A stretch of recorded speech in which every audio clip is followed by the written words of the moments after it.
Hello everybody. We're at the 2018 National Amateur Championship in Roseburg, Oregon. And I'm hanging out with some friends here. Paul Sletten. Paul? Sir. Good to see you, buddy. You too. Ryan Brasseaux. Pat. Here's the discussion, folks. These guys just came off of a week of pre-national. Paul's from Wisconsin. Ryan's from Louisiana. Look at the hills behind us. This is foreign country to us Midwesterners. My question is going to be to you guys, and we had this discussion briefly, and you say you talk about it quite a bit. How do you take dogs that are used to flat ground, different type, and come to this part of the country and prepare them in 5 days? What do you do? Paul, what do you guys? Well, I certainly look to pre-national training areas where we can duplicate the train as much as possible to get ready, but one of the biggest focuses for me coming here is I want to have my dogs in the best shape of their life leading up to this event and leading up to the National Open. I really want to spend time so when they're dealing with these hills that maybe I can't do as much of as I'd like before I get here, at least their cardiovascular system can handle the workload. That's a big part of what we try to key off of, is them being in great physical condition. So you got terrain. Now, we don't have tremendous altitude here, but No. A lot of these nationals in this part of the country, we may be dealing with 6,000, 7,000 feet. Mm-hmm. And I'm at sea level. yeah, most of the year. and you're at sea level. I mean, I've been to Ryan's place in Louisiana. Most of Louisiana is very flat. Yep. Is it difficult? Do you find the dogs adapt quickly, or? Yeah, definitely, and definitely the older dogs.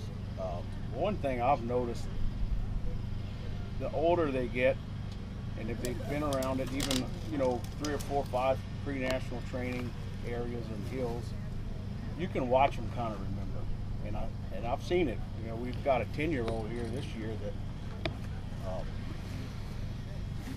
she's been through it and seen it, and you'll watch her 1 or 2 days kind of look rusty, and then all of a sudden She adapts. Kind of adapts.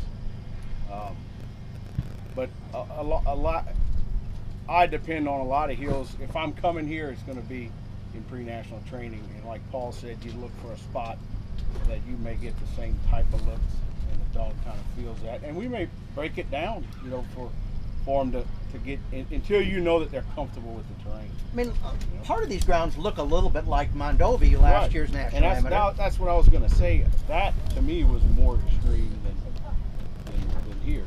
I mean, a lot of it's hilly behind us, but this is, besides dropping off the backside of this pond, it's fairly flat. So you're running down in the bottoms. At Mondovi was a little different. Even maybe more extreme at some points. Exactly. But I was driving out here, driving through sagebrush country, and those high elevations. And the rocks. Yeah. Feet. My dogs come from really humid area, and they come out here, and I got to watch the feet. So the dryness, dry. the soil type, all difficult. So if you expose them too much, they may not feel good. That's exactly right. You don't want to run your race the week before. What do you think's more difficult, guys? Is it more difficult for people from this part of the world coming to the Midwest and dealing with heavier cover? We used to have maybe more cover in the water, but we do in some places. What do you think it's more difficult for us to come here, or for the folks in the West to go east? Paul and I were talking about it last week. I think it can be equally as difficult. I'm going to ask this gentleman right here, Breck. Here's somebody from Washington. The question is Montana. Oh, well, okay, Montana now, but you ran a lot of nationals coming from the West. Right. The question we had here is, we're coming from the Midwest, coming to the hills, sagebrush, higher elevation. Mm-hmm. What's more difficult, for us to come here, or for you to go to the east and deal with heavier cover, higher humidity, Flatter ground. maybe flatter ground, and maybe more cover, stumps, cover in the water?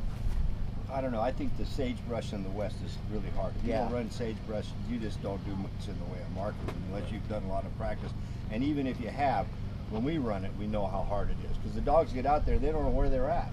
So it's not like they're out there lost. And so if they've done it before, they know what's going on. So the sage is really hard. And then, some of this terrain can be tough too.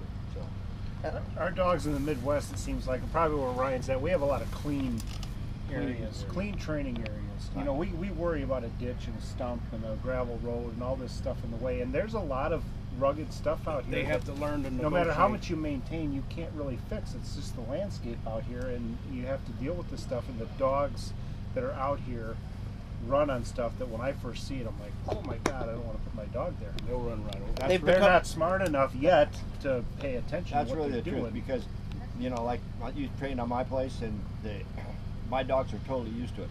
But there's enough ins and outs in that. If you're not, people say that very thing, and so so that's one of the things that I'm constantly trying to do, is to clean it up to make sure it's nice so that they can't get hurt.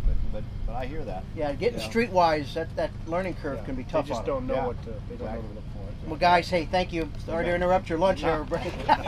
But that's just a great topic, because it's, you know, when you travel to different parts of the country, you know, acclimating. You know, I spent some time in the world of sled dogs, and they would say, rest high and train low. They would try to bed their dogs down at higher altitudes, and then train at lower altitudes, and the dogs became more efficient, and they could deal with higher altitudes better. Do you think you acclimate to the higher elevations quicker, being shorter? Well, I mean, I do a lot of things quicker because I'm shorter. Okay. So. I know, we got to give him a cheap shot on me. Guys, thank you very much. Appreciate it. Always great to see you. Thank you, folks. We'll have more soon.